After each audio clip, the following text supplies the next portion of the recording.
aucun problème entre les Maliens et les populations du Nord ne font objet d'aucun amalgame, qu'ils soient du Nord, du Centre ou du Sud. Nous vivons en parfaite harmonie. Zédan Agsi de Lamine en est l'illustration parfaite. Il vit tranquillement dans son quartier où nous l'avons rencontré pour vous. Suivons cet entretien. Je n'ai jamais accordé la moindre importance à cette forme de rumeur d'intox et d'infox. Elle a été déjà véhiculée dans les années 92, elle a été encore véhiculée dans les années 94, mais il n'y a jamais eu de dérapage ni d'amalgame dans la ville de Bamako. Je n'ai jamais été intimidé, je n'ai jamais été harcelé, je n'ai jamais été menacé de mort ni de quoi que ce soit. Je suis en parfaite osmose et symbiose avec les habitants de mon quartier Yirimadio Nord. Quand je dis Bamako, c'est la capitale de mon pays. Je suis un serviteur de l'État, je suis un fonctionnaire de l'État. Je suis à Bamako, la capitale de mon pays, la République du Mali. Donc je n'ai aucune raison d'être inquiet, ni de me cacher, ni de me barricader.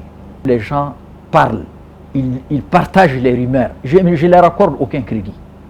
Les mêmes rumeurs ont été véhiculées dans les années 2012. On a dit qu'on va casser les Touaregs, on va brûler les Touaregs, on va brûler les Arabes, on va faire ça, on va... Mais rien n'a été fait. Ceux qui ont peur, ils vont écouter la peur. Mais moi, je refuse de bouger. Je ne quitterai pas ces pays. Je ne le dis pas pour imiter le chanteur célèbre du Mandé, Salif Keïta, nous pas bouger. Non. Chez moi, nous pas bouger, c'est une conviction patriotique, nationaliste et républicaine. Je ne bouge pas. Ce qui me fait le plus mal et ce qui me rend malade, ce sont ces formes d'hostilité qu'on pouvait éviter.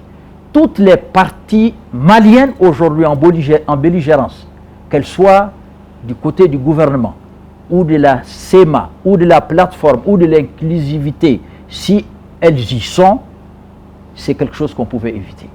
Rien ne peut empêcher au Mali de parler entre Maliens. Nous sommes un pays de palabres. Tout peut se régler, surtout qu'on a un cadre juridique. Le cadre juridique, c'est l'accord de paix lui-même.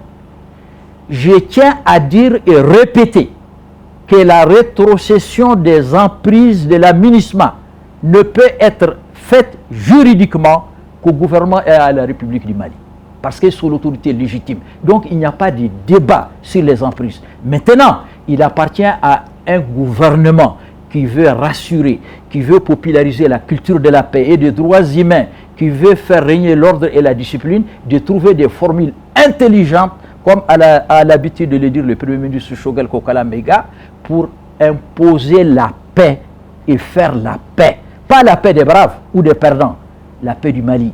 Pour le Mali, avec le Mali, c'est ça mon credo et ça, c'est ça aussi mon sacerdoce. J'ai dit aux frères qui sont au nord du CSP-SPD, en grande partie de la SEMA, de la plateforme, en ce qui la concerne, ou des mouvements de l'inclusivité, de déposer les armes et de retrouver la voie du dialogue. On peut dialoguer. Il n'y a aucun problème. Je connais l'accord de paix. Il y a deux points de l'accord de paix qui posent problème. Et ces problèmes sont surmontables. Le premier, c'est l'article 6. Il est gérable dans un débat. L'article 6, il parle des réformes institutionnelles et politiques. Et quand vous allez retrouver l'accord de paix, vous allez le lire. C'est l'article 6 de l'accord. Et l'accord même précise et indique les mécanismes de sa relecture. C'est l'article 65. Donc, on pose l'accord sur la table, on relit l'accord. Mieux vaut relire l'accord que d'entraîner le pays dans une guerre dont il peut se passer. C'est des Maliens qui meurent. Que ce soit les FAMA, c'est des Maliens. Que ce soit la SEMA, c'est des Maliens. Que ce soit d'autres forces en hostilité, c'est des Maliens qui meurent. Au nord, au centre, au sud et partout, je vais faire l'économie de ces morts, je vais faire l'économie de cette tragédie à mon pays, qui ne mérite pas ces formes de tragédie, qui parfois d'ailleurs n'ont jamais été souhaitées ni demandées par qui que ce soit. Je suis malien à part entière, mais pas un Malien à part. Et au moment où je vous parle, il y a des Bamanans qui font du commerce et qui vivent à Kidal. Il y a des Songoï, il y a des Peuls. Et c'est valable aussi pour Tessali.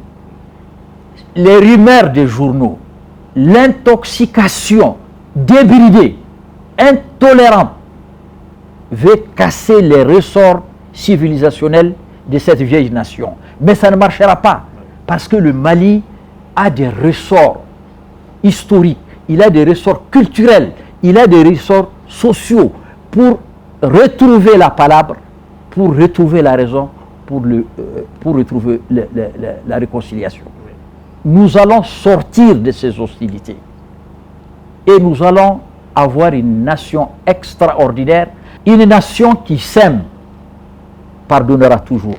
Et c'est pourquoi je demande à mon gouvernement, à mon pays, au président de la transition, de ne jamais fermer la porte, les fenêtres ou même les trous ou les orifices au dialogue, y compris avec les djihadistes. Mais ceux qui se réclament maliens et qui acceptent de reconnaître la nationalité du Mali. Ceux qui sont là au Mali, c'est des Maliens. Ils peuvent se tromper de lecture, ils peuvent se tromper de route. Mais le Mali, la force de notre pays, c'est sa réconciliation. Quelles que soient les fautes ou quels que soient les crimes, quand tu avoues que tu t'es trompé et tu présentes tes excuses, les Bamana en premier lieu sont les premiers à pardonner. Et je félicite le peuple Bamana, ils sont les premiers à pardonner. Mais ne sois pas arrogant avec eux. Ils demandent juste à être respectés. Les amalgames, je ne souhaite jamais parler de ça. Parce que quand les amalgames arrivent, c'est le sommeil de la raison. Donc ce n'est pas des choix. Ils ne peuvent pas être les choix d'une intelligence, qu'elle soit politique, qu'elle soit civile ou qu'elle soit militaire. C'est des choses qui arrivent. Il n'y a pas de guerre propre.